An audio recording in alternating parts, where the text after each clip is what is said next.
नमस्कार मित्रांनो, स्वागत आहे तुमचं आपल्या यूट्यूब चॅनलवरती MP क्रिएशन इन मराठी। तर मित्रांनो, आज आपण नवीनच गुरुपौर्णिमेनिमित्त आपण बॅनरची PLP फाईल आणली आहे। तर मित्रांनो, आज आपण एकदम कडक एकदम भारी गुरुपौर्णिमेनिमित्त बॅनर बनवलेला आहे। तर मित्रांनो, तुम्हाला पण बॅनरची PLP फाईल पाहिजे असेल तर आपल्या यूट्यूब चॅनलवरती आपला व्हिडिओ पूर्ण बघा। आपण PLP फाईलची लिंक डिस्क्रिप्शन बॉक्समध्ये लिंक दिलेली आहे, तिथून जाऊन तुम्ही डाउनलोड करू शकता। PLP फाईलला मी 2 स्टेपमध्ये पासवर्ड दिलेला आहे, त्यासाठी तुम्ही व्हिडिओ पूर्ण बघा। मटेरियल डाउनलोड करण्यास काय प्रॉब्लेम आला तर तुम्ही मला इंस्टाग्रामवरती मेसेज करू शकता। इंस्टाग्रामची लिंक मी डिस्क्रिप्शन बॉक्समध्ये लिंक दिलेली आहे।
तर मित्रांनो, माझे गुरु श्री स्वामी समर्थ महाराज मी यांच्या फोटोवरती बॅनर बनवलेला आहे। जर मित्रांनो तुम्हाला तुमच्या गुरूंचा म्हणजे कोणी पण तुमचे शिक्षक असो किंवा कोणते पण गुरु असो त्यांचा तुम्ही फोटो इथे ॲड करू शकता।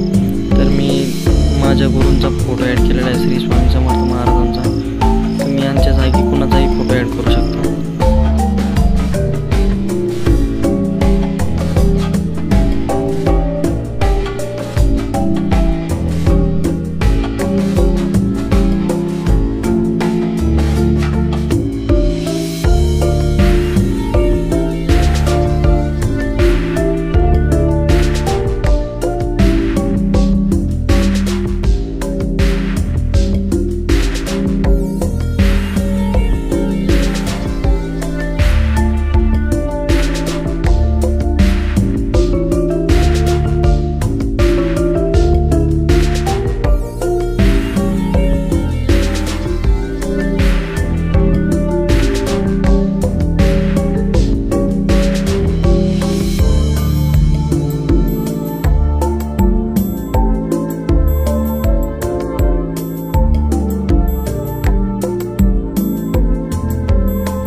तर मित्रांनो, तुम्हाला आजचा व्हिडिओ आवडला तर व्हिडिओला लाईक करा, शेअर करा, कमेंट करा आणि नवीन असाल तर सबस्क्राईब करा। तर मित्रांनो, आपण भेटूया पुढच्या एका नवीन व्हिडिओमध्ये। तोपर्यंत आपल्या चॅनलवरचे बाकीचे व्हिडिओ बघत राहा आणि अशाच पद्धतीने मराठी भाषेमध्ये बॅनर एडिटिंग शिकत राहा।